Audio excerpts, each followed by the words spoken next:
If you have an unquenchable thirst to crush your bucket list, relentlessly pursue your dreams, and live life on your own terms, then turn up the volume and tune in. You're now listening to Zeph and Moses Blacksburg on the Year of Purpose podcast. This episode of the Year of Purpose is brought to you by our brand new book, Life Rescripted. Find your purpose and design your dream life before the curtains close. If you want to be the first in line to receive a free digital copy from me, all you have to do is head on over to www.liferescriptedbook.com to find out more.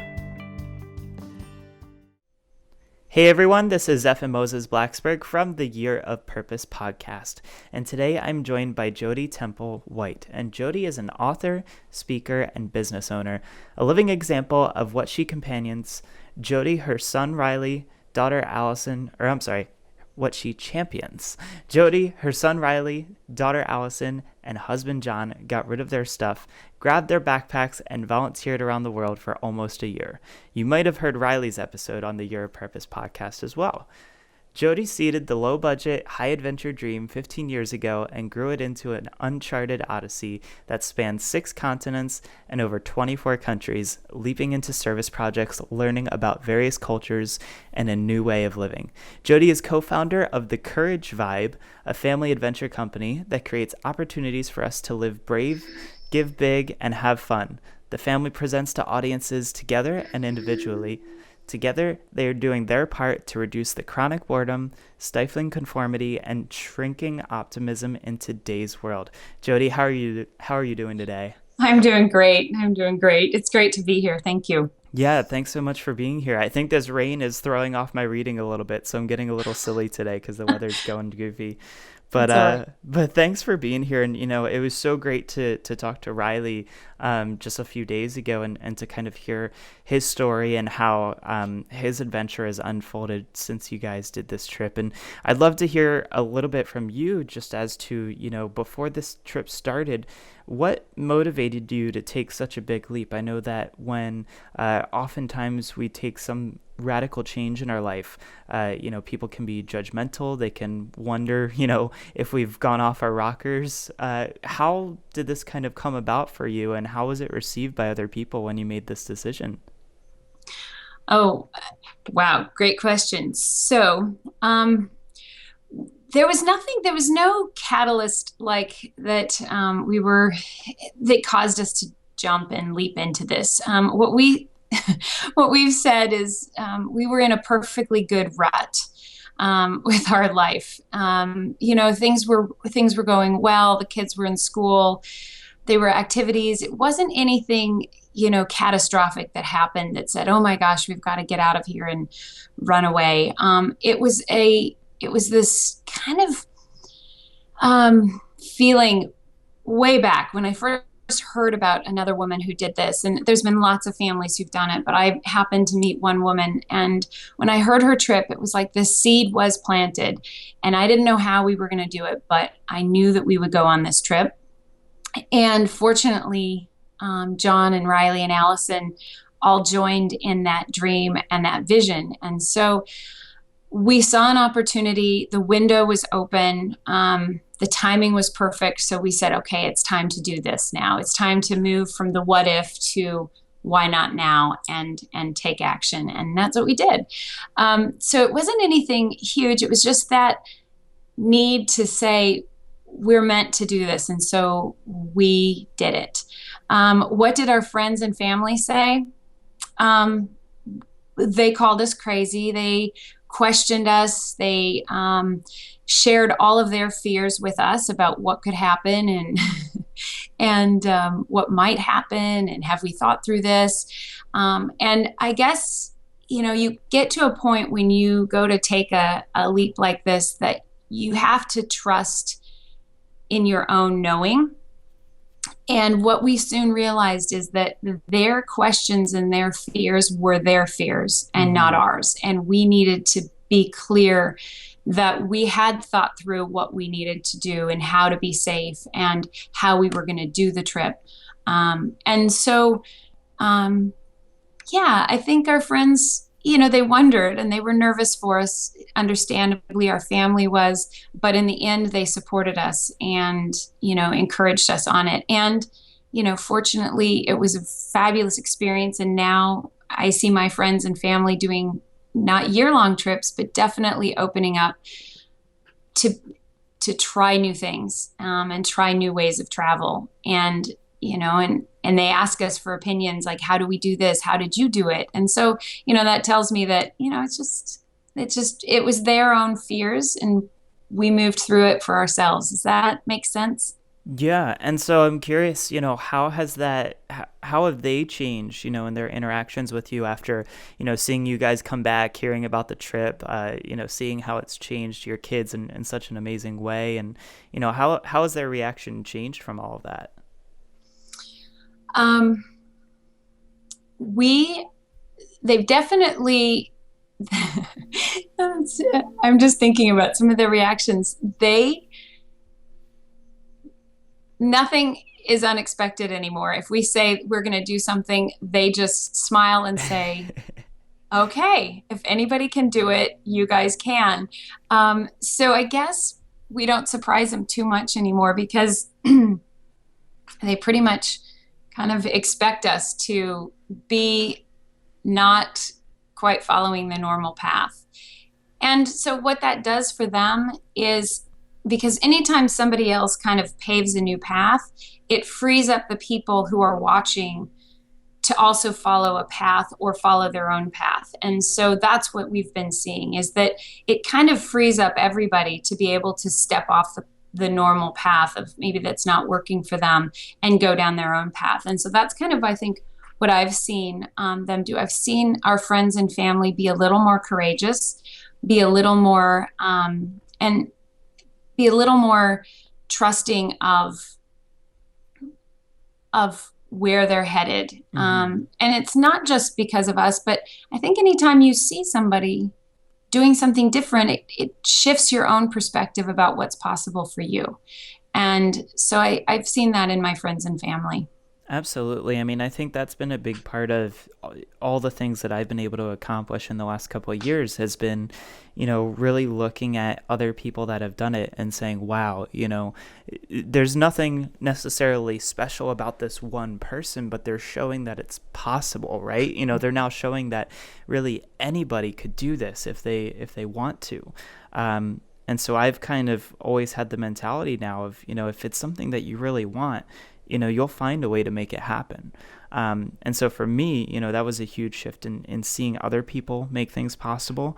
I had seen other people write books around me that became bestsellers practically, overnight. I mean, it's a year or two worth of writing the book, but, I've seen them really put in the effort and the struggle.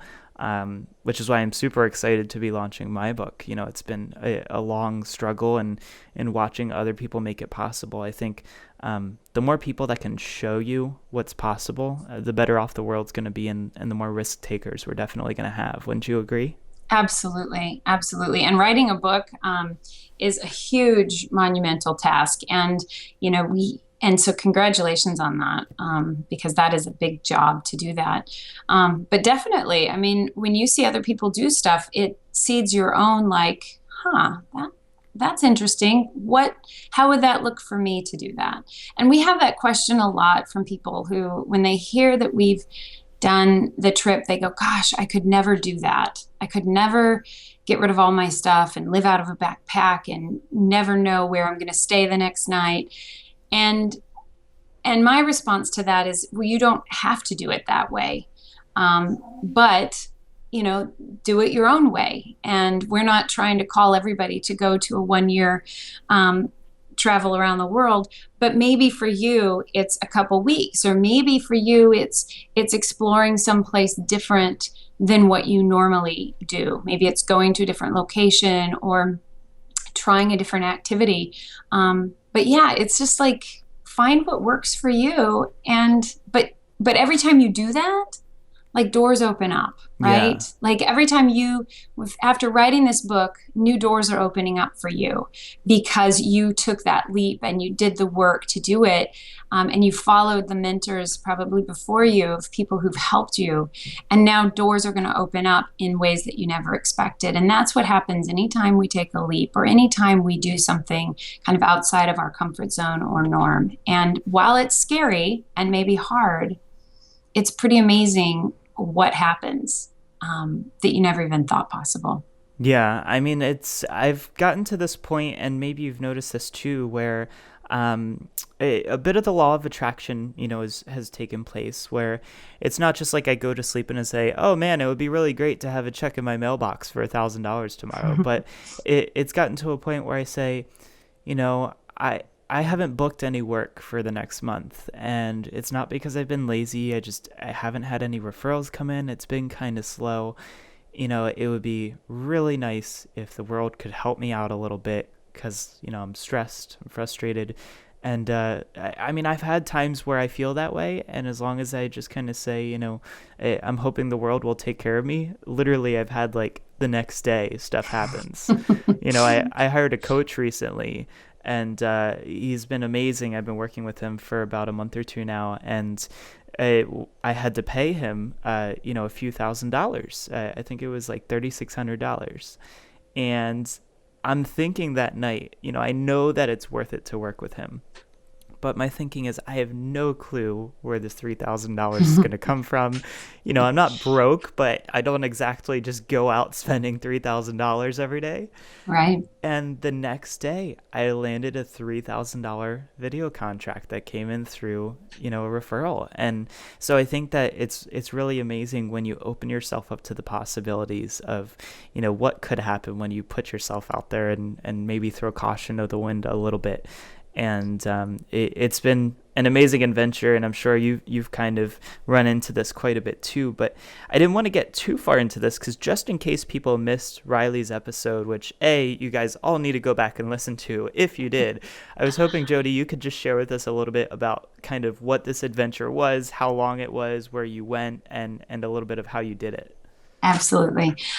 So we left in 2012. We're actually November 15th, 2012. We had one-way tickets to Australia for our family. And so my husband and I, and then Riley was 16 at the time. He was in his junior year of high school.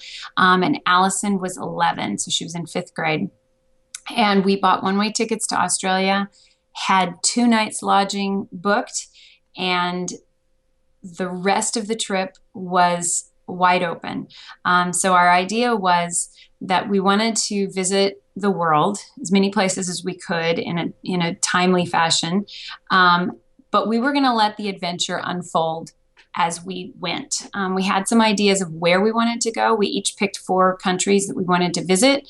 But we left the itinerary open because we wanted to be open to what we call magic and miracles, which is, meeting people, finding out where we should go, and meeting locals and volunteering as much as possible. So we landed in Australia, and that led to a 9-month adventure to 24 countries.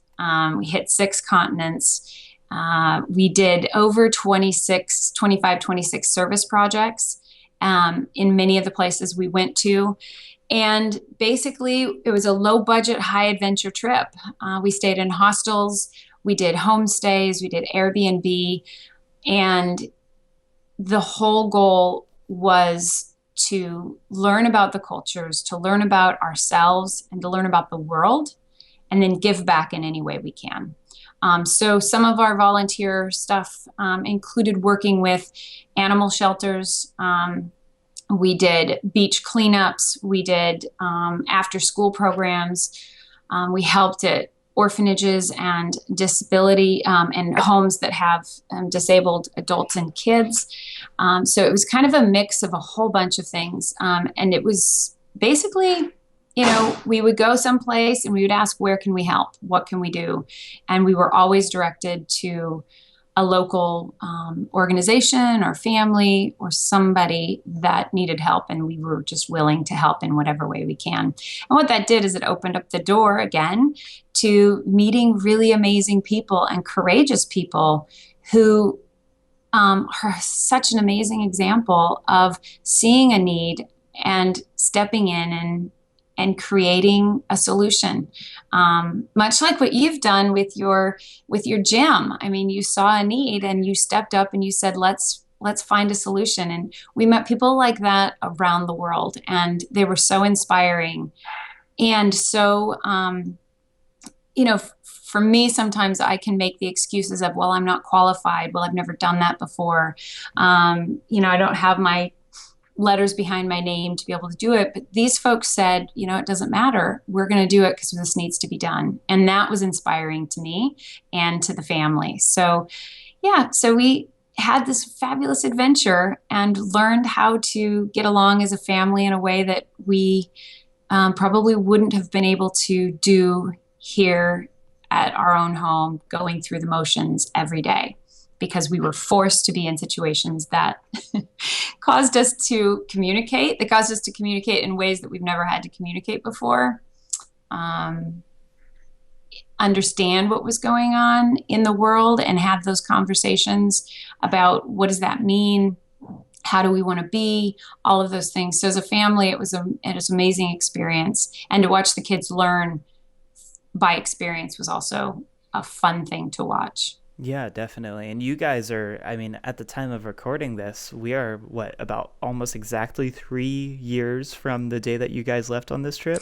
Yes, actually. And this Sunday is our 3-year anniversary. And what we're doing this Sunday is we have what we call the Angel Vibe Tribe. And I know this will air after, but we have it kind of ongoing. And so in honor of that, we're collecting socks and warm clothes, and we're making sandwiches this Sunday. And so a small group of us are going to go out into downtown Portland and kind of give out some warm clothes, because the weather has turned definitely here in Portland. And so we call it the Socks and Sandwiches event. And so it's a fun thing. We've done it several times, and it just is a nice way to connect with people who are in need. And so that's what we're doing in honor of our 3-year anniversary this coming Sunday. That's awesome. And so was this something that came out of, kind of how you guys transformed? Was this an idea that you were doing before you went on your trip, or did this come after the trip? The kind of the formalness of it came after the trip, but we've always been involved in different volunteer activities. So that is something that we've always had in our life. But the formality of the Angel Vibe Tribe is after the trip, because again, as I mentioned earlier in the call, it's not about taking the trip for 9 months and going elsewhere to give back and give big in ways, because there's lots of ways you can do it right here, wherever you're at. So you just need to be aware of it and be willing to step in and say, how can I help? So we wanted to definitely bring it back here and, keep living that volunteer, how can we give back lifestyle. That's amazing. And I think that I know that travel for me has kind of changed my view on giving back to others. I've always volunteered with my youth group locally, but I know that travel, when you meet other people, you get to live with other people. I was fortunate to spend Thanksgiving with a family that wasn't mine last year when I was on the road. And it really makes you realize how lucky you are, when you take away things that you're used to. I have a nice comfy memory foam bed at my house, and many times I had to sleep on couches and, sometimes sleep out of the car or take naps in the car when I could get them, because it's, and I'm sure you experience this a little bit, hostels are not 5-star hotels. You might be paying $10 or $20 for a night, and you're getting a mattress that's been there for 20 years. And so I think that it really is a humbling experience. And so one of the questions that I have about all of this, and I know that we live in a culture where we're kind of changing this idea, but I tell people this. I asked my grandfather in an interview, because I wanted to have his life story on camera. And I said, if you don't get the chance to talk to my grandchildren and impart your wisdom. What is the one thing that you would want to tell them? And he says, get a job, hold it for 40 years, and retire. And I'm like, no, that's like the last thing I wanted to hear you say. But I guess my question to you is, we have definitely been raised in a society where we're taught almost that we should, get one job, hone one skill, become very good at it, maybe work our way up the corporate ladder. And so for you to take a break, from working in the traditional way for 9 months to go travel like this, I guess my question is, what did you guys do financial wise to prepare? How were you, careful while on the trip? And then how did things change for you as far as, working and making a living after the trip? So the finance piece, as I mentioned, we did low budget, high adventure. So our goal was to stay for everything all in $50 per person per day. So that was our high side of what we wanted to spend. And so we stayed well under that. And that includes food, transportation, hotel or hostel, any activities we did, all the extra stuff on the road from laundry to what have you. And we actually did that. We stayed really tight on our budget. Now, in some cases, like when you're in Asia, hitting $200 a day is, living like a king or queen. So in those times when we were in Asia, we were well under our budget. But then when we transitioned over to Europe, of course, trying to stay under $200 a day for a family of 4 with lodging was pretty hard. So we ended up averaging out, and John is the person who knows this because he's the finance guy on this. We definitely beat it was $75,000 for us for the 9 months total, all in, with airfare, all the transportation and everything. So it was a really inexpensive. Yeah, well, for everyone listening, keep in mind it's 4 people, right? 4 people. This is not just definitely. one person on a trip, because that would get me very far. Yes, so 4 of us. So yes, divide that by 4. And in all honesty, we could have even done it for less, because every time you move, as you know, the expense goes up because you have to pay for all the transportation and getting settled back into a new place. And so we could have even done it for less than that. But, our goal was to really go around and hit some of the spots that we were looking towards. How did we fund it? It was all self-funded. My husband has a business in the financial practice that provides residual income. And so that is how we funded the trip, is based on his residual income. So if anybody's out there and wants to fund something like getting residual income as a young person, as early as possible, build up something that develops the residual income, because it does free you up later to do what you want to do. If you know that you have a trickle of $1,000 to $2,000 to $4,000 a month coming in on a consistent basis, it kind of eases up a lot of concerns. So that's how we funded it. And then getting back that was the hardest part of the trip. Leaving and saying goodbye to family and friends was tough, but the adventure awaited. So it was not a difficult thing, and we had a great time on the trip. Coming home, though, is kind of the overlooked piece for a lot of times. I don't know if you had the problem or had that issue when you came back from, kind of being on the move and enjoying the freedom of like, what's going to happen today?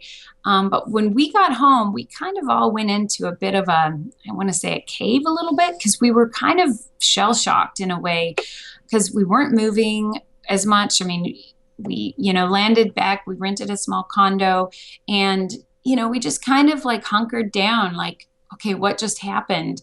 And so getting cash flow and things and flowing back to the level that we needed, it was definitely a piece that was not as much fun. I mean, we would have all preferred to be back on the road. But we knew at that time that it was, Riley had come home to finish his final year in high school. And so that was where we needed to be. So, and that's what we needed to learn, right? We needed to learn how to come back and be where we are again, and then what's next. So when we created the Courage Vibe, we did not have, we didn't have a business plan to it. The Courage Vibe was really a vehicle to inform family and friends and followers of where we were, who we were meeting, and what we were doing, to inspire them, to connect them to organizations around the world. That was the goal. We didn't really have a monetization plan on it. And we were letting that kind of evolve, in all honesty, because we didn't know who we were going to be when we got back. Right? So much changes, as you know, your perspective change, your ideas about how you want to spend your days and what you want to do, all of that changes. And so we did not want to lock ourselves into it, and go down that path. So so getting home was definitely the trickier and hardest part of the trip. Yeah, I mean, I definitely had trouble twice, actually, so on the spiritual retreat I took in August that kind of sparked my adventures. We were only gone for 4 days in Boston. It was a retreat with about 25 or so people. But we had done so much inner work that I never forget. We got dropped off at the airport, to head home, and I'm working my way through security. And I felt so, I don't know if you've ever seen in the movies, they do this effect sometimes where someone's just kind of standing there and everyone's moving around them. Mm-hmm. I felt like everything was just flying by me. And so I remember specifically sitting down at a table in the food court because I had a couple hours till my plane went off.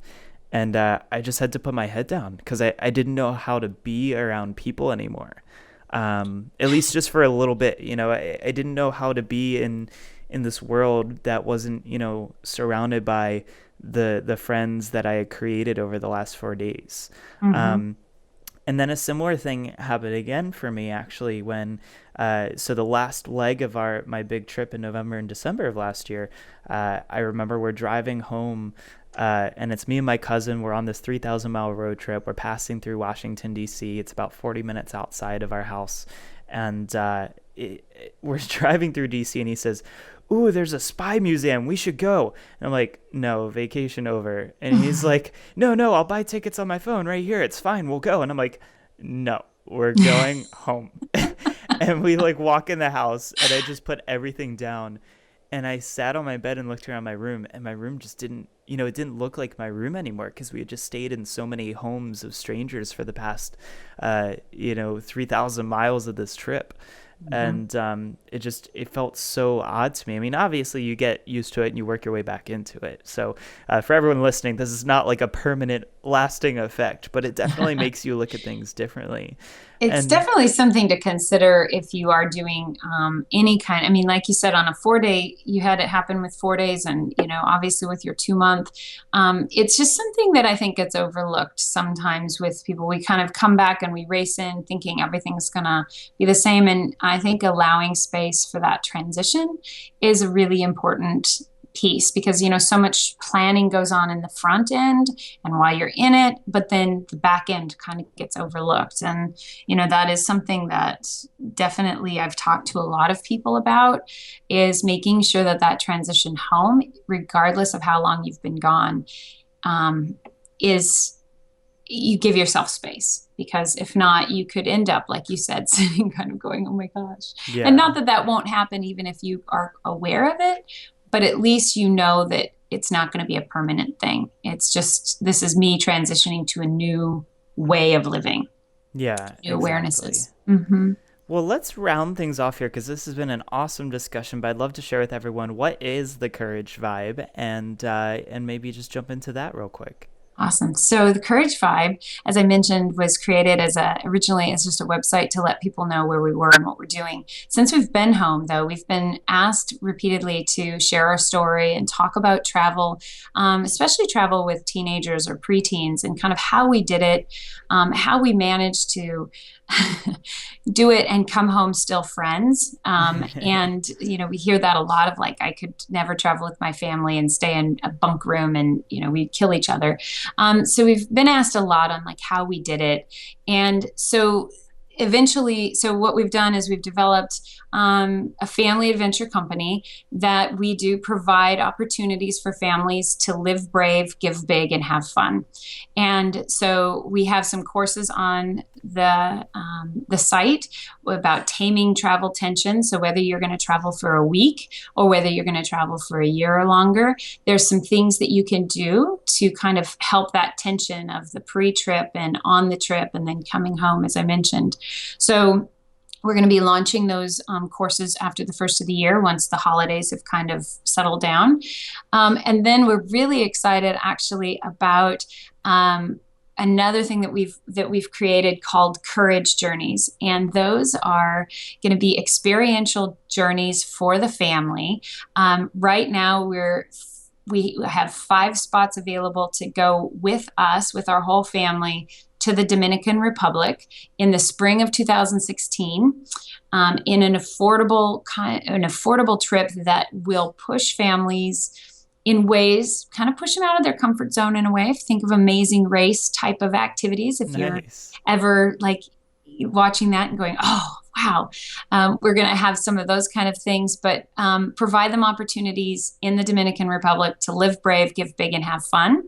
And then we'll be with them and we'll be helping, facilitate anything. We'll be talking about, hey, how can we, get your family really connected? And what we know is that by doing things together, and stepping outside of the comfort zone together as a family, that drives the family closer together because it forces them to really kind of look at, okay, either we're going to support each other through this or, how can we support each other? So it's going to be a fun mix of living brave, giving big, having fun with a little Amazing Race, with lots of volunteering, lots of local stuff. And it's not for the faint of heart for a family, but we're looking for 5 families and we're excited about it because it's going to be fun. It's going to be a life-changing trip for a lot of families. So very cool. And so now, people are getting an opportunity to do this with a family that, has been there, done that, really has the experience and, knows what it's like, what issues could come up, what conversations should be had between the family. So it's really great to see you guys putting that together. So what is the best place, websites on social media for people to find out more about you, to follow the Courage Vibe and to find out more about those trips?